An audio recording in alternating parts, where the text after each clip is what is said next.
قدرمانو دوستانو ستړي مشئ زه غوټۍ یم هرکلی مو کوم چې د ډیجیټل چین پروګرام ګورئ. د 2014 کال په مارچ کې د چین د دولت رئیس شي جین پینګ د بشر د ګډ برخلیک ټولنې د ابادۍ مفکوره وړاندې کړې ده. نوموړی د همدې کال په سپتمبر او اکتوبر کې په جلا جلا توګه د ورېښمو لارې په اوږدو کې د اقتصادي کمربند او د 21مې پېړۍ د ورېښمو سمندري لارې د ګډې ابادۍ وړاندیزونه هم کړي دي. د کمربند او لارې د ګډې ابادۍ وړاندیز په نوښت سره د بشر د تاریخ او مدنیت د پرمختګ د لاسته راوړنې په توګه د ورېښمو لرغونه لاره بیا ځلنده کړي.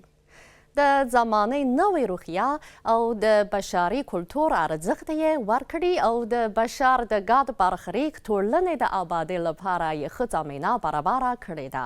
نو زه به په ننني پروګرام کې د کمربند او لارې د ګډې ابادۍ په اړه معلومات وړاندې کړم.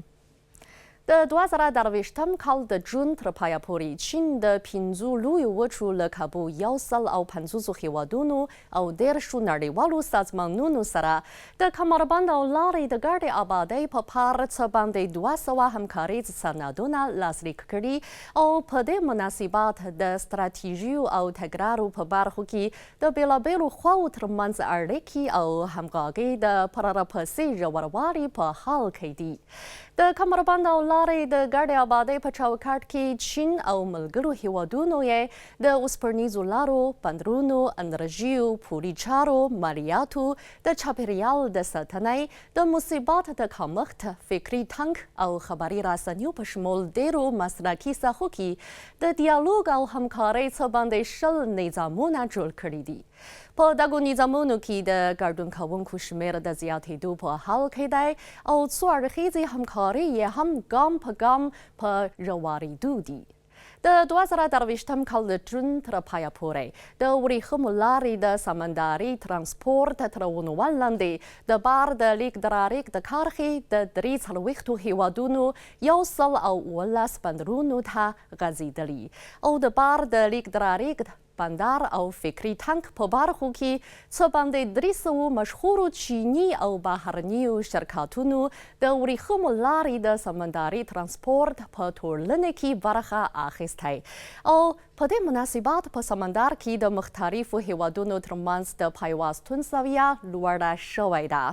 تر اوسه پورې چین د کمربند او لارې د ګډې آبادۍ له 104 همکاریزو هیوادونو سره د هوایي ترانسپورت 2 اړخیز تړونونه لاسلیک کړي او له 50 همکاریزو هیوادونو سره یې مستقیم هوایي پروازونه پرانیستلي دي.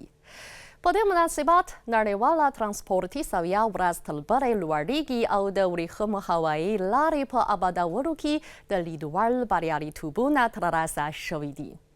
د 2023 کال د اګست تر پایه پورې کابو 80 هیوادونو او نړیوالو سازمانونو د کمربند او لارې په اوږدو کې د سوداګرۍ د پیاوړتیا همکاریز وړاندیز کې ګډون کړی دی. چین له 28 هیوادونو او سیمو سره د آزادې سوداګرۍ 21 تړونونه لاسلیک کړي دي. دا د دې ښکارندوی کوي چې د آزادې سوداګرۍ او اسانې پانګونې سویه لوړه شوې ده. له لاسو کلونو راهیسې د کمربند او لارې د ګډې آبادۍ په چوکاټ کې ډېر او ستر بریالیتوبونه ترلاسه شوي دي. د کمربند او لارې د ګډې آبادۍ وړاندیز په اوسنۍ نړۍ کې د ډېرې خوښې وړ نړیوال عامه پایداوار او د پراخې نړیوالې همکاریزې ساخنې نومونه خپل کړي دي. دغه وړاندیز د اړوندو هیوادونو پر مخ د همکارۍ، فرصت او سمسورتيا لاره غځولې ده. محترم دوستانو، نننی پروګرام په همدې ځای پای ته ورسید. بریالي اوسئ.